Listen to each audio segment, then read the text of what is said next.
La vidéo qui va suivre est tirée de la série documentaire Les sons de la création, qui traite des secrets sacrés du son, de la géométrie sacrée, des traditions anciennes, de la physique quantique et bien plus encore. Cette série est disponible en exclusivité sur Gaïa et bonne nouvelle, vous pouvez dès maintenant profiter de 7 jours offerts sur Gaïa pour découvrir cette série surprenante ainsi que l'intégralité du catalogue passionnant sur tous vos appareils. Le lien est dans la description et en commentaire épinglé de la vidéo.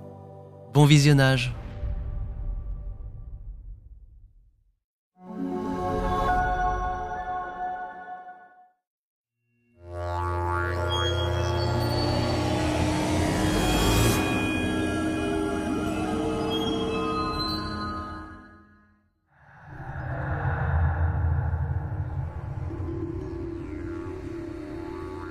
Au commencement était le Verbe. Et Dieu dit que la lumière soit.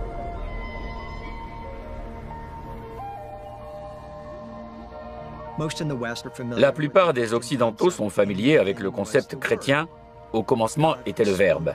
Dieu a créé le Verbe et le monde est apparu. Ce que la plupart ne réalisent pas, c'est que, par exemple, dans l'Égypte ancienne, on enseignait la même chose. Ptah, le dieu de la technologie, aurait ressenti le monde au fond de son cœur, puis l'aurait manifesté par la parole. Les anciens textes et traditions ont presque universellement toujours placé le son au cœur de notre existence, mais aussi de l'existence de l'univers tout entier. Cela a commencé par la puissante syllabe d'origine, l'ancien « Om », qui autrefois ne se prononçait pas, mais se ressentait dans le corps. C'est pour cela que le lien entre le son et la vibration est très important, parce qu'en fin de compte, le son n'est qu'une vibration portée à un niveau audible. Dans la tradition hindoue, le premier mot de base a été le mot Brahman. La toute première lettre hébraïque, Aleph, qui a lancé tout le processus, est aussi une sorte d'expiration. On dit « c'est un son ». Le son est l'expression de la pensée de cet esprit universel ou de cette source divine. La pensée est exprimée à travers le son qui se manifeste ensuite dans l'univers matériel, dans le monde matériel. Si nous nous penchons sur l'Amérique, nous constatons que les Indiens Pueblos parlent d'une araignée et de la façon dont elle a créé le monde en le chantant.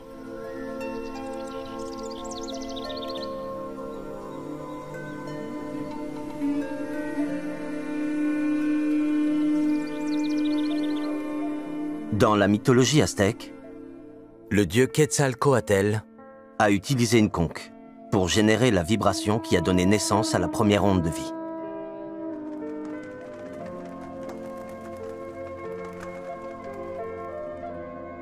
Les Inuits disent que le corbeau a créé le monde et les eaux par le battement de ses ailes.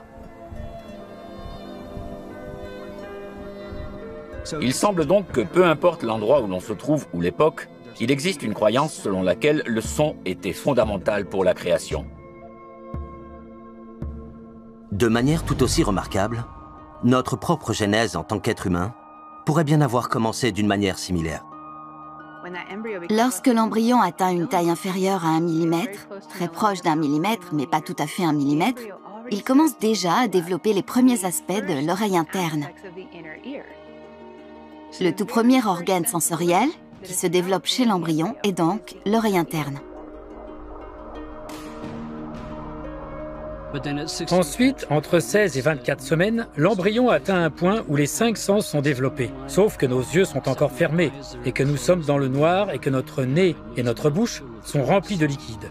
Donc, ils ne sont pas actifs. Mais le son circule à travers l'eau 5 fois mieux qu'à travers l'air. Donc, lorsque nous sommes dans l'utérus, nous expérimentons d'abord l'audition et le sens des vibrations.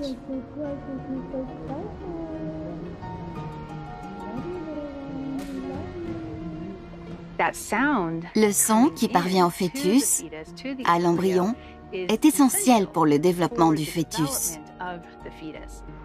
La voix de la mère, les voix et les sons provenant de l'environnement extérieur, ainsi que la langue parlée par la mère et par le père, tout cela est entendu par le fœtus en développement. Et à mesure que cela arrive à ses propres oreilles, son système nerveux les développe. Il y a 3 fois plus de connexions entre les oreilles et le cerveau qu'entre les yeux et le cerveau. Les sons qui arrivent par les oreilles alimentent donc le système neurologique. Le nerf auditif est directement relié à tous les organes du corps. C'est comme si nous étions baptisés par le son, les vibrations et l'eau. Nous expérimentons tous notre propre évolution. Nous expérimentons tous notre propre Big Bang. Au début, il y a le vide, et tout à coup, il y a cette explosion de nous. Ces sons que l'embryon entend et apprend développent ses perceptions. Il développe sa personnalité, la façon dont son esprit va fonctionner suivant la langue qu'il parle, et ainsi de suite.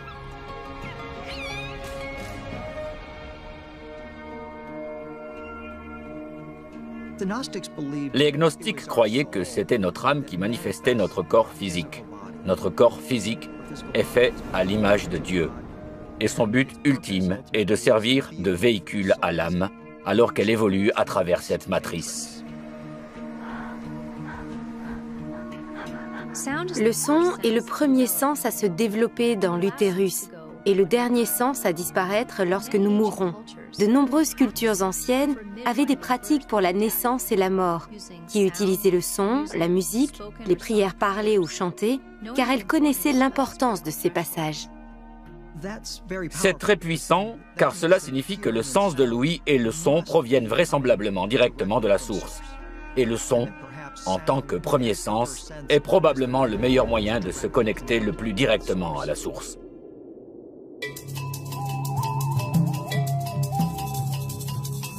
De nombreuses traditions dans le monde utilisent des symboles, des instruments et des chants pour exprimer leurs origines. Dans la tradition gnostique, l'existence est représentée par un cercle, avec un point au centre. D'innombrables lignes rayonnent à partir de ce point. Le contour est considéré comme le monde souterrain. En d'autres termes, notre vie quotidienne, également connue comme le rêve de la séparation. Les lignes reliées au centre représentent un état plus proche de ce que nous sommes vraiment. Le point central représente notre existence fondamentale, à laquelle nous pouvons nous connecter dans notre sommeil profond.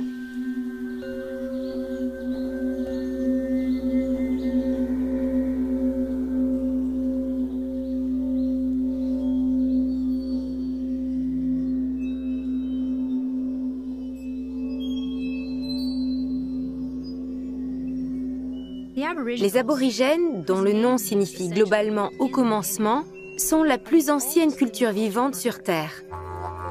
Ils jouent du didgeridoo depuis au moins 150 000 ans.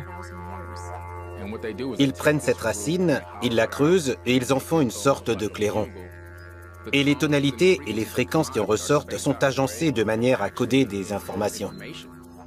On dit que le son du didgeridoo nous connecte au monde des rêves où les ancêtres résident, d'où nous venons avant notre naissance et où nous allons après notre mort.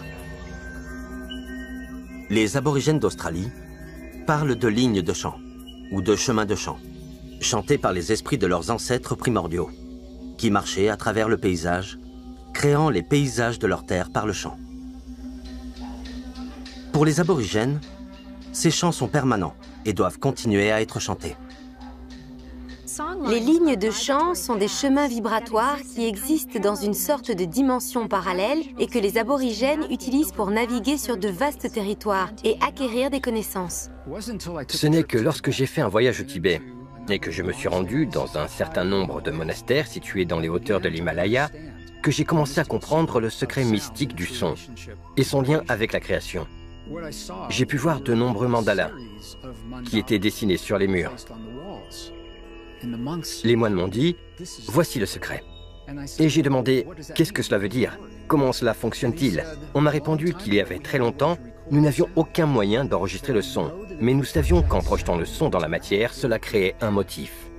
Ce que vous voyez sur les murs des temples, ce sont donc les motifs qui rappellent aux moines et aux nonnes que s'ils génèrent un son très spécifique, correspondant à ce motif, ils reproduiront alors le son de leurs ancêtres.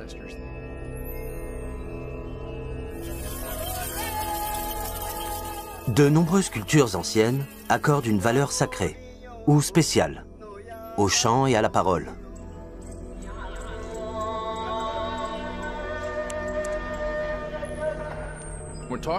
Nous parlons de mots, nous parlons de sorts et de jeter des sorts. Nous disons jeter des sorts, car les mots ont un pouvoir. Les anciens le savaient, alors ils choisissaient leurs mots très soigneusement. Les mots étaient vraiment triés sur le volet parce qu'ils comprenaient le pouvoir des mots. Il n'y a pas si longtemps, les humains pouvaient dire que leurs paroles valaient de l'or et qu'elles valaient un contrat signé. Le pouvoir de créer avec le langage vient de la cohérence, de l'alignement et de l'intégrité absolue entre ce que nous pensons, disons et faisons. Par les mots que nous prononçons, nous influençons ce champ et ce processus de manifestation. Mais il y a certains mots puissants, certains mots anciens, divins, qui étaient tenus secrets en raison du pouvoir qu'ils renfermaient et qui étaient souvent utilisés lors de cérémonies, d'actes magiques et autres.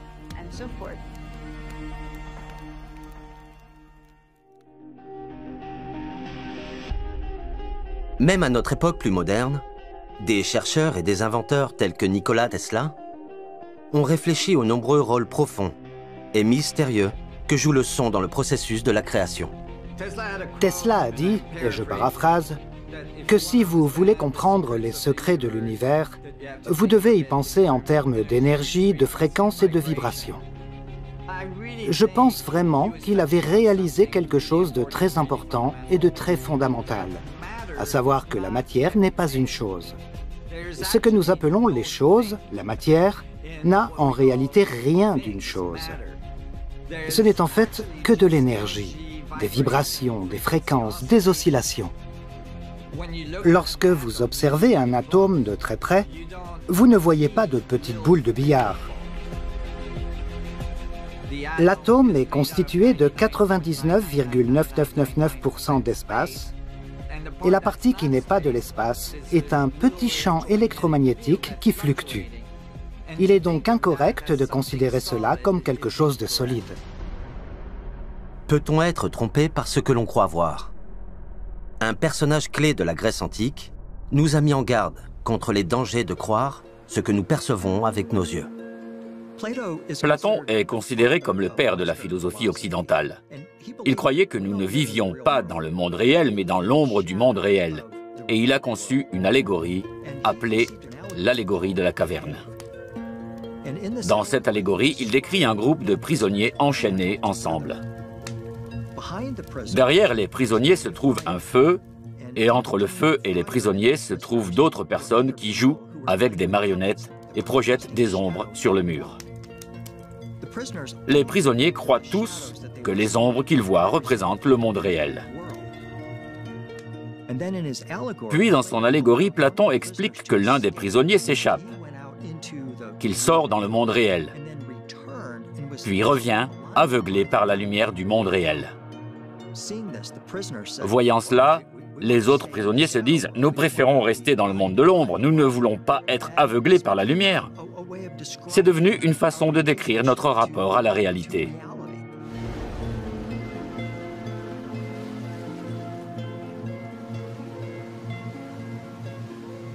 Serait-il possible que l'ouïe soit plus fiable que la vue? Dans les cultures orientales, l'oreille est considérée comme plus réceptive, le yin, et féminine, tandis que les yeux sont considérés comme le plus actif, le yang, et masculin.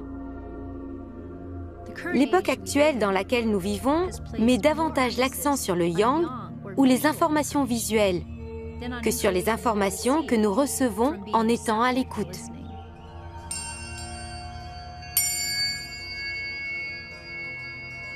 Si nous entendons deux tons qui diffèrent d'un hertz, nous pouvons entendre la différence sous la forme d'une sorte de battement binaural. Mais si nous regardons deux couleurs qui diffèrent d'un nanomètre, Nous ne pouvons pas discerner la différence visuellement. Cela implique donc que l'oreille est un sens de perception plus précis que les yeux. Le scientifique américano-britannique David Bohm a déclaré que le monde que nous voyons est comme une image holographique, une sorte de tapisserie de formes reflétant des motifs d'ondes, d'interférences. Il a reconnu que les motifs avaient tendance à se répéter. Pourquoi? Pourquoi existerait-il de tels motifs? Après avoir réfléchi à cela pendant de nombreuses années, il est arrivé à une belle description de la façon dont il voyait le monde, qui impliquait quelque chose qu'il a appelé l'ordre implicite.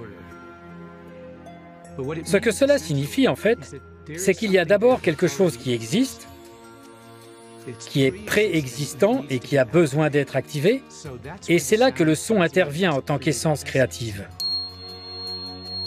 Si vous prenez un diapason et que vous le frappez contre un cristal, vous allez faire résonner le diapason et le cristal. Ils vont tous les deux osciller entre des phases de cohérence et d'incohérence. Mais à un moment donné, ils vont atteindre une certaine cohérence. Ils vont être en résonance sympathique. Il y a quelque chose d'implicite dans ce cristal qui va répondre à ce diapason. C'est ce que signifie l'ordre implicite.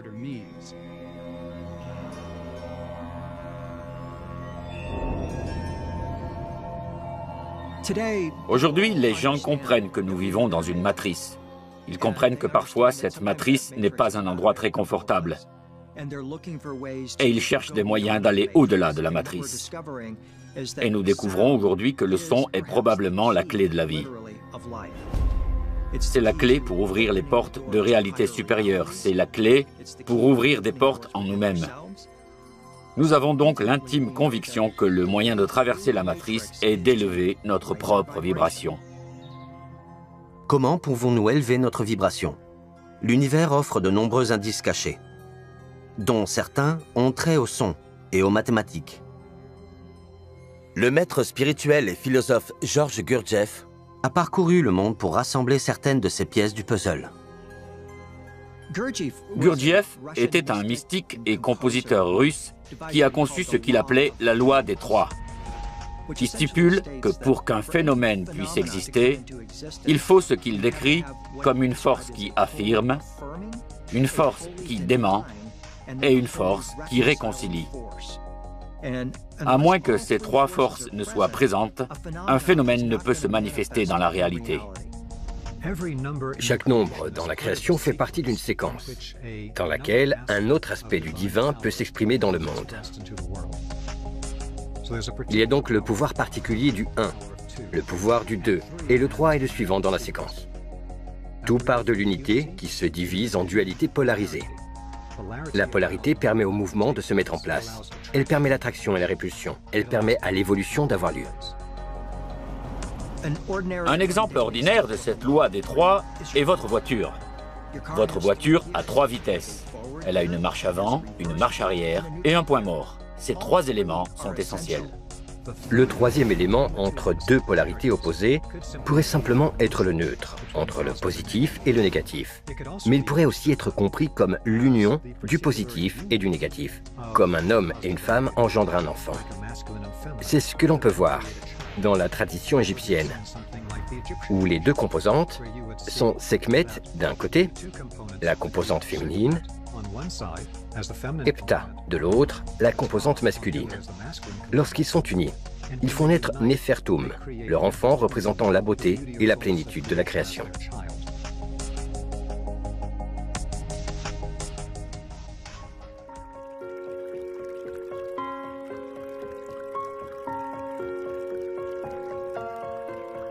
La deuxième loi à laquelle Gurdjieff fait référence est la loi des octaves. Elle dit que toutes les vibrations, qui se déplacent à travers la matière et l'homme, montent, descendent, deviennent plus fortes ou plus faibles, de la même manière qu'évolue une octave musicale. Selon Gurdjieff, l'univers tout entier est structuré en octaves. Je pense qu'il a raison, car l'univers tout entier est vibratoire.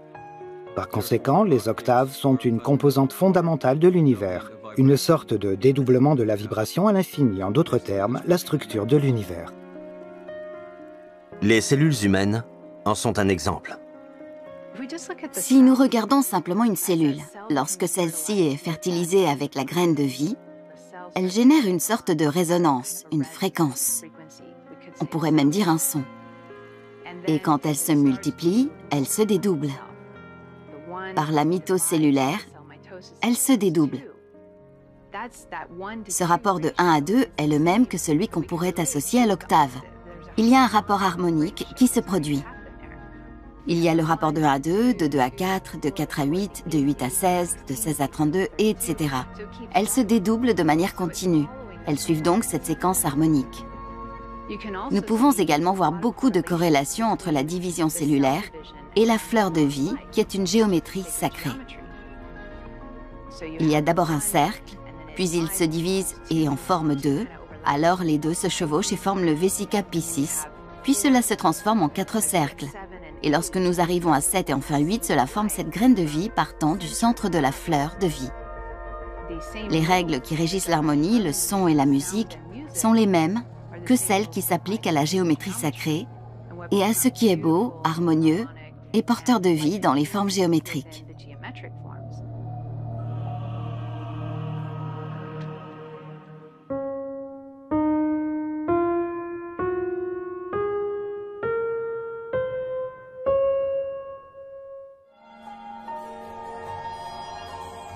Il y a 7 notes dans une octave. Do, Ré, Mi, Fa, Sol, La, Si.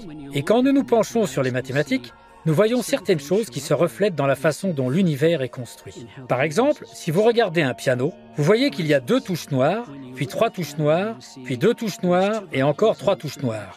Il y a 2 touches blanches avec une touche noire manquante, n'est-ce pas? Pourquoi cela? Pourquoi n'y a-t-il pas de touche noire entre chaque touche blanche? C'est ce que Gurdjieff appelait le pont Mi-Fa. Do, Ré, Mi, Fa. Mi et Fa sont des demi-tons au lieu d'un ton. Ton, ton, ton, demi-ton. Ton, ton, ton, demi-ton. Il y a 2 liaisons où il n'y a que des demi-tons. C'est pourquoi il n'y a pas de ligne droite dans la nature. Quand une branche pousse, elle pousse en suivant cette séquence. Do, Ré, Mi. La graine s'ouvre, c'est le Do. La petite pousse surgit et traverse le sol, c'est le Ré. Puis une tige commence à se former, c'est le Mi. Elle ne peut pas combler l'écart Mi-Fa et repart donc à Do. C'est pourquoi quand elle arrive à ce point, elle bifurque. Chacune de ces fourches bifurque encore et encore, et cela forme un motif fractal.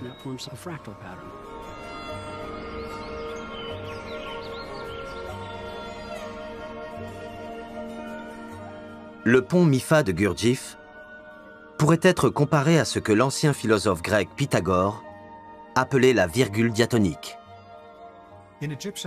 À l'époque égyptienne, ils avaient compris qu'il y avait un écart particulier entre le plan archétypal de la création des plans supérieurs et sa manifestation à travers de multiples plans inférieurs jusqu'à ce qu'il cristallise ce motif dans une structure physique. C'est pourquoi il y a souvent au moins une légère incongruité entre la forme idéale parfaite et la façon dont elle se manifeste sur le plan physique. Le concept de la virgule pythagoricienne a ensuite été utilisé pour illustrer l'idée que tout ce qui se manifeste dans le monde physique est juste un peu éloigné de son archétype parfait. Mais dans la tradition égyptienne, il était entendu que cette légère imperfection était ce qui la rendait complètement unique et belle. Et que si les choses étaient à 100% l'archétype supérieur idéal, elles disparaîtraient. Tout simplement de la création physique. Comme pour la création d'une perle ou la croissance d'un cristal, ces légères imperfections permettent la formation de fractales, un motif que nous retrouvons encore et encore dans tout l'univers. Dans les années 70, le mathématicien Benoît Mandelbrot travaillait avec les ordinateurs personnels qui venaient de se développer et plus particulièrement avec les images graphiques. Il a commencé à entrer des équations dans l'ordinateur et il en est ressorti des images appelées fractales. Il a alors remarqué que peu importe le nombre de fois où il répétait cette équation, La fractale était une image miroir à chaque niveau d'agrandissement. Ce qui est intéressant, c'est que s'il voulait changer un aspect de la fractale, il devait revenir à l'équation originale et la modifier. Lorsqu'il a travaillé sur l'ensemble de Mandelbrot, il a remarqué que celui-ci ressemblait à un Bouddha en méditation. Il a donc continué à modifier l'équation et a obtenu ce que l'on appelle le Bouddha-bro. C'est vraiment extraordinaire, car cela nous montre que si nous sommes faits à l'image de Dieu, nous sommes peut-être des fractales de notre Créateur. Cela correspond parfaitement au bouddhisme, selon lequel nous essayons tous de revenir à notre nature divine originelle.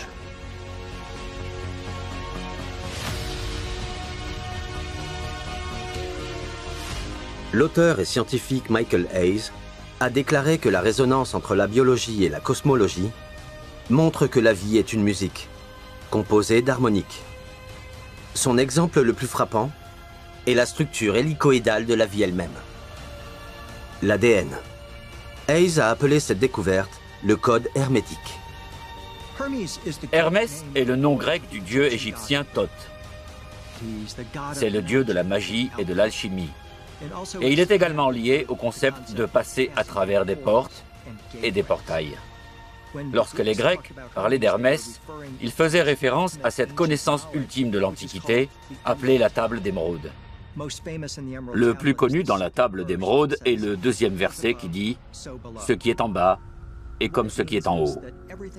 Cela signifie que tout est en correspondance, que ce qui se passe sur Terre a un équivalent dans les royaumes célestes.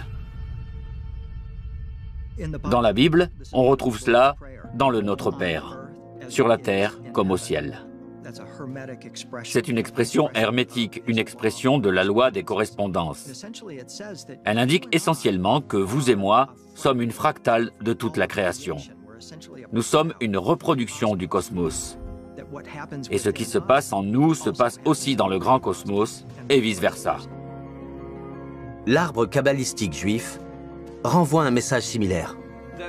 L'arbre kabbalistique est généralement décrit non pas comme un seul arbre, mais comme un ensemble de 4 arbres liés par la racine. Dans la tradition kabbalistique, il était décrit comme un reflet. Ce qui est en bas est comme ce qui est en haut, entre ces 4 arbres qui étaient liés au même séphirote au centre. Ce que nous avons découvert, c'est que le centre de chacun de ces arbres, autrement dit la racine qui les reliait, était la première solution analytique à la gravité. La gravité est le centre. C'est la force qui maintient toutes les connaissances ensemble, toutes les informations ensemble. Sans la gravité, rien ne s'assemblerait. Aucune chose ne pourrait naître. Tout s'éparpillerait et aucune étoile, galaxie, planète ou même aucun proton n'aurait pu être créé.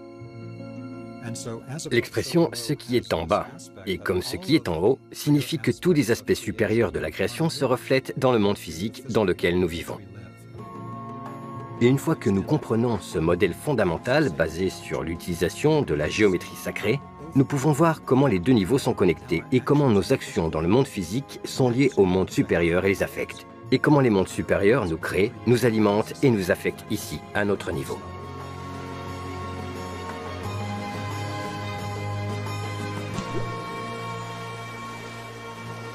Une autre manière de le voir est d'imaginer qu'une goutte d'eau contient l'océan et que l'océan contient une goutte d'eau. Tout dans l'univers est connecté. Les informations de tous les protons de l'univers sont présentes dans un seul proton, car ils sont tous connectés les uns aux autres. Nous avons pu voir en laboratoire que 2 particules peuvent être connectées de telle manière que même si l'une des deux se trouve à l'autre bout de l'univers, si vous en modifiez une, si vous la chatouillez, l'autre rira. C'est instantané. Le lien de causalité est l'un des nombreux principes de l'univers. Est-ce que le son est la cause de la création ou est-ce que c'est l'effet de la création? Si vous voulez l'examiner du point de vue de la physique quantique, le son est-il une particule ou une onde? La réponse est bien sûr que c'est le cas. Il est les deux. Il est la cause et il est l'effet. Et il nous affecte autant que nous l'affectons.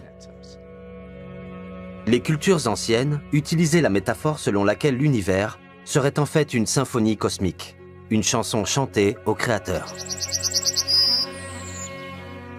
Étant donné que la sagesse ancienne s'aligne sur la science moderne, ce concept est soutenu par la théorie quantique, qui suggère également que le cosmos soit une sorte de symphonie de vibrations.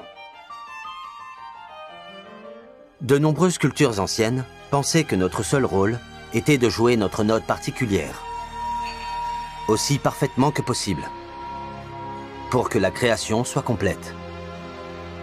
Cela se traduit par « Soyez vous-même ».